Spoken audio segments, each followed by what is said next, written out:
अस्सलामुअलैकुम व्यूवर्स, कैसे हैं आप सब? Hope you are doing well. Welcome to my channel prose word.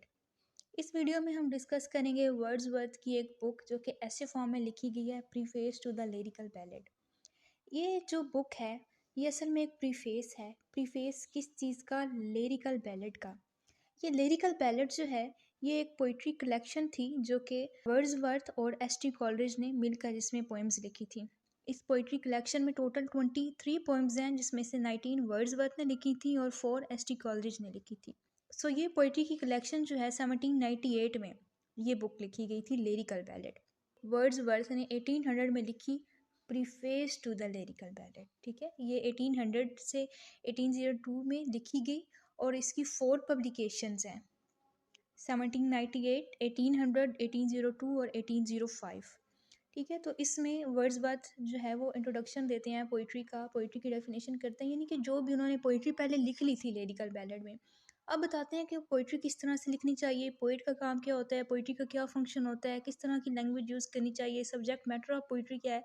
ये सारी चीज़ें preface to the lyrical ballad में वर्ड्सवर्थ ने डिस्कस की हैं और ये सेम चीज़ें आज हम इस वीडियो में डिस्कस करेंगे। तो सबसे पहले आती है Wordsworth's most famous definition of poetry, जो कि हम बहुत ज़्यादा यूज़ भी करते हैं।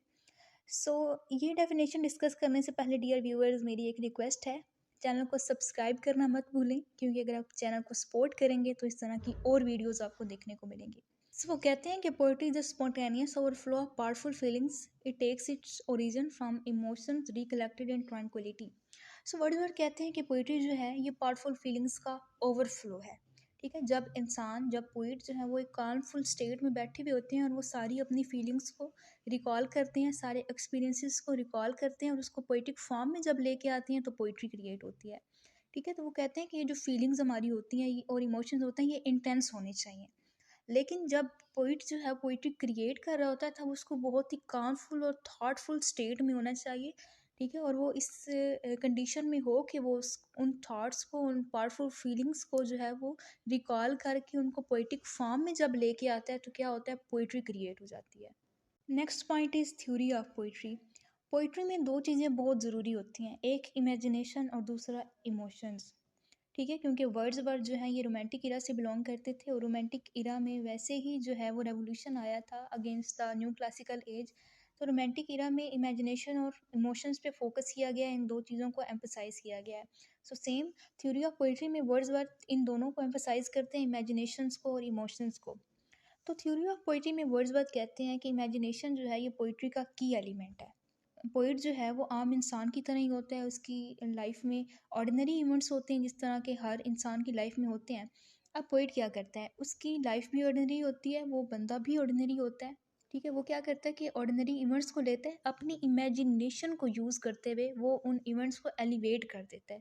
यानी कि यहाँ पे रोल ऑफ इमेजिनेशन है कि इमेजिनेशंस को पोइट यूज़ करते हैं और वो सिंपल इवेंट्स को भी इस तरह से ब्यूटीफुल बना देते हैं, इस तरह से क्रिएटिव बना देता है कि वो यूनिवर्सल हो जाते हैं। ठीक है, हर इंसान जो है वो उनसे रिलेट कर सकता है।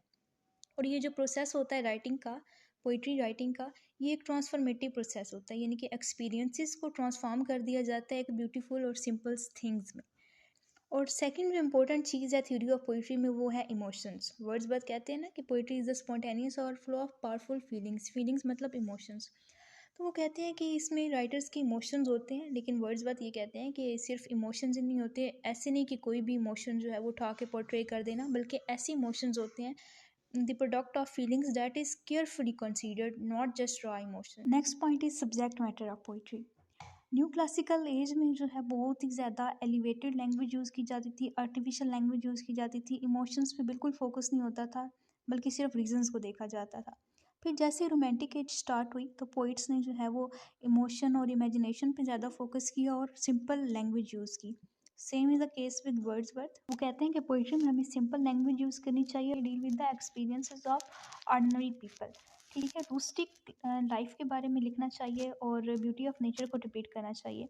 इनफैक्ट वो नेचर को कहते हैं कि नेचर जो है ये एक मॉरल फोर्स है। ठीक है, वर्ड्सवर्थ ने अपनी पोइट्री में इमोशन और नेचर को बहुत ज़्यादा एम्फसाइज किया है। Wordsworth also highlight the human emotion, nature and connection between the two are the central to his poetry.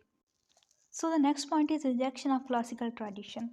जो लिरिकल बैलेड है, ठीक है, जो कि पोइट्री की कलेक्शन थी वर्ड्सवर्थ की और एस.टी. कॉलरिज की, ये रिजेक्ट करती है क्लासिकल ट्रेडिशन को। यानी कि कैसी राइटिंग लिखी गई रोमांटिक इरा जब स्टार्ट में था, जो कि क्लासिक ट्रेडिशंस के अगेंस्ट थी। जिस तरह न्यू क्लासिकल टाइम में जो है वो एलिवेटेड लैंग्वेज यूज़ की जाती थी और इमोशंस पे बिल्कुल भी फोकस नहीं किया जाता था। ये एक ऐसी बुक थी जो कि इमेजिनेशन और इमोशंस पे फोकस करती है using simple language, opposing formal elevated language, favoring simple natural speed, prioritizing emotion over reasons, focusing on everyday life and nature, strict formal constraint reject करना और पर्सनल इमोशंस को ज़्यादा जो है वो फोकस किया जाता था इन चीज़ों पर। Next point is concept of poet. Wordsworth कहते हैं कि जो पोइट होता है वो एक सिंपल ऑर्डिनरी मैन ही होता है, ठीक है, लेकिन क्या होता है कि वो ज़्यादा सेंसिटिव होता है दूसरे लोगों के अकॉर्डिंग। जब वो ज़्यादा सेंसिटिव होता है तो वो चीज़ों को बहुत ज़्यादा डीपली फील करता है, और जब वो चीज़ों को फील करता है और वो अपनी मेमोरी में रिकॉल करता है और उसमें कुछ एलिमेंट्स ऐड करके, इमेजिनेशंस को ऐड करके वो क्या करता है, वो फीलिंग्स दूसरों तक कन्वे करता है, अपनी फीलिंग्स और थॉट्स दूसरों तक कन्वे करता है। पोइट जो होता है वो सिर्फ एक पैसिव ऑब्जर्वर नहीं होता लाइफ का, बल्कि वो एक ट्रांसफार्मर होता है, ऐसा ट्रांसफार्मर जो कि अपनी फीलिंग और थॉट्स को यूजिंग इमेजिनेशन वो दूसरों तक कन्वे करता है। वर्ड्सवर्थ कहते हैं कि poet is the man speaking to man.